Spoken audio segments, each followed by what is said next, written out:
one of the things that I have been sitting with and really struggling with is everything that we have historically done to make our conditions here better has felt like we were doing so with the presumption that the people we were in struggle with, the people who benefited from our oppression, it has all been done in a I think, and I'm asking, so I'm not stating, I'm asking, but I feel as though it has all been done with a presumption that eventually the folks who did not want us to have equal access and opportunity were going to get over that thing. What, like, you know how they said that we had drapetomania, which made us run away. like I felt like a lot of our resistance over the past centuries has been with the hope and the expectation that these people have got to be able to figure out their humanity at some point. Like, this can't continue. And I'm beginning to question the wisdom of that presumption. I'm wondering what you think about this idea that we sort of assume that there is going to be progress, but what if that assumption isn't bearing out in reality in any real lived experience or way? I appreciate you putting it that way because I think that's precisely what I have never thought that we assumed. So, in other words, when I speak in terms of know your place aggression, when I speak in terms of the fact that whatever our measure of success, when we start with Harriet Jacobs in 1861, Right. the measure of success that I am looking at is that she knows she's a person and not a piece of property. Right. That is a victory that the nation rebels against. Not only does her owner remind her, no, we believe your property, Right. but also the United States government has the Fugitive Slave Act of 1850. So the entire weight of the U.S. Right. government Right. is reacting to her victory of knowing that she is a person and not property. Now, I call it a victory because everything that the nation has done has been to use this language of English Yes. that it is forcing on enslaved people, right? Stripping us from our native languages, forcing English on us, making sure we can't read or write the English because that's against the law, but then using the language that we're not supposed to read and write to define us as property in the nation's laws. I'm saying that it is a victory to know that you're a person in that circumstance. Right. And so when I watch someone like Harriet Jacobs do everything that she does to assert her personhood, to assert even her belief in her right to citizenship rights. Now, see, here's the thing that we forget.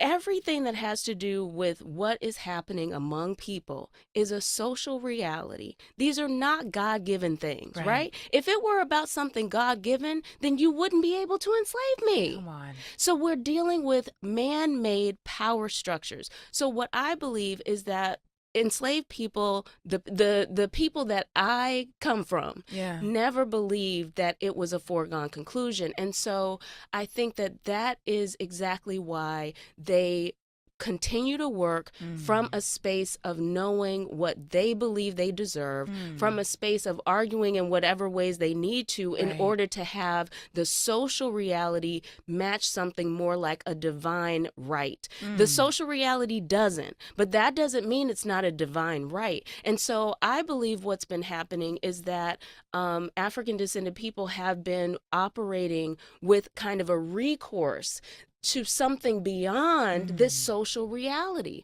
Now, the social reality is unjust. Right. Like, the reason it's unjust is because I didn't deserve any of this. Right. So sometimes, there's an investment in how do we make better choices moving forward. Like, that's also part of why your questions are so freaking important and complicated and have to be struggled with, because Thank you're you. like, okay, There's a reason for this madness, people. Dr. Koritha Mitchell sees it. it's so true because we have to struggle with it, because it's like, surely I can make a different choice and there will be a different outcome. Right. Surely if we as a group do X, Y, and Z differently, then it will be and I just believe that what we have to grapple with is it's never been that we've made a bad choice. There are lots of different ways to succeed. Yeah. There are lots of degrees of success. It's not that the choices were bad. It was that our systems and the power that people use is used unjustly. Right.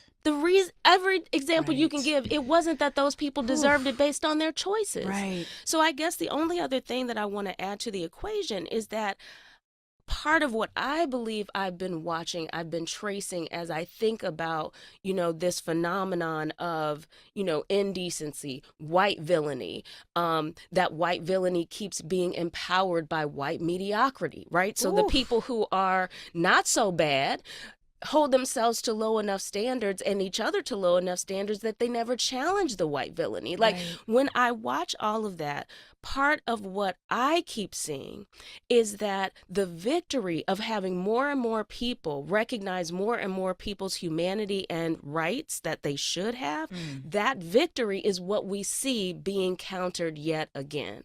So when it comes to what we're going through right now in terms of George Floyd and some of the movements that happened after that, part of what we've been watching is that people had to contend with their young people asking questions because those young people were seeing the humanity of people that didn't look just like them. The humanity comes in much more varieties than cisgender straight white men. And our education system, because of all of the work of people like Derek Bell and others, our education systems were increasingly teaching people that humanity comes in different forms and that you should have rights even if your humanity doesn't come in this cisgender straight white man form. That victory of having more and more people see other people's humanity is the backlash. That is what we have to put in check. No, let's get back to when you believe that the only people who should have rights are cisgender straight white men. Let's get back to that education. Right. And we're seeing that all over the place. I was talking earlier this morning about the efforts to take down diversity, equity, and inclusion programs at the University of Illinois, where some of these programs got their start. And this idea that, I think it's, what is it, the name of the organization, Amina? The Legal Insurrection Foundation. I think that name is so audacious. But this organization and so many like it have put resources behind this effort that says, oh no, what we are going to do is go back to pre-George Floyd. In fact, we're going to go so far we're going to go back to 1940s approach to legal jurisprudence and notions of equality and equity. And I'm seeing a conflagration of these efforts. It's not just, those boys who be in them backwoods chewing that hay and spitting the tobacco. It's the the Mark Zuckerberg who's decided we're no longer going to fact check information. It's the, who's that Mr. Wonderful, who I find to be very detestable. The guy on the Shark who's now talking about buying TikTok because they have forced TikTok. So there's all these efforts from billionaires to control speech, to control what's happening, to control discourse and engagement, to control the conditions that would lead to another rebellion, the likes of which we saw in the aftermath of George Floyd. And it's not just American. We're seeing how, I guess America's adopted South African apartheid billionaire Elon is like dabbling all across the world. It's like they have literally made the globe their American plantation plaything. And as that's happening, I'm seeing folks on the humanity side of things who are fighting, who are resisting. But I'm coming to a space, and this might just be me. This may not be borne out by the research. It may not be borne out by other historians or folks who are looking at this work. It may just be me. It feels as though my personal hopes that humanity would snap out of it are being a bit dashed. And I feel like the phase I'm moving into is more that says, this thing that you're trying to break, you, the people who want oppression, you, the people who do not want equity, you, the people whose white fragility is so palpable for you that you would prevent other people getting access to education because it makes you uncomfortable. It feels as though part of my, y'all got it, is I know you're going to break it. And I'm just waiting for the pieces to fall apart so that me and mine can build a free space in the aftermath. But it's harder and harder for me to see it going through whatever we're about to go through and sort of a kumbaya-ing effect. I know that's not a real word, but you know where I'm going with it. And it feels as though that's more where we're leaning. And I'm, as somebody who believes in equity, who believes in jurisprudence, who believes in fighting and the rule of law to the extent it is not oppressive to people who have been traditionally marginalized, I'm not quite sure what to do with that sense of disquiet that raises for me. Like, I've always sort of had the benefit of being one of the, not the first round of integration, but, I'm Gen X. I was, 80s and 90s, like always sort of believing that ultimately this was all going to work out. And for me now, the vision of what workout looks like feels very different. Yeah. There's so many things I want to say. I mean, one thing I want to say is part of what I've been doing is focusing on how there's more than 40% with most demographics. Yeah. When we look at what happened in November, and especially as time has gone on and more analysis has come out, more than 40%, even of white women, voted for Kamala Harris. Now, I definitely agree with Clay Clean that the biggest voting bloc was non-voters. And so that is a big part of what I want to lean into when it comes to thinking about mediocrity, when it comes to thinking about so-called good and decent people who think that they can be good and decent without being in the fight. Ooh. So I feel like what I Can you be good and decent without being in the fight? I don't believe you can, but that is the lie that Americans always tell, right? So when you watch Donald Trump do all the things that he does, as long as I'm not the person making fun of the reporter with disabilities, then surely I have no role. I just stand by and watch him do that and watch him walk into, right? So everything that we've watched good and decent people sit on the sidelines, especially white people who consider themselves good and decent, sit on the sidelines as all of this white villainy is having its reign.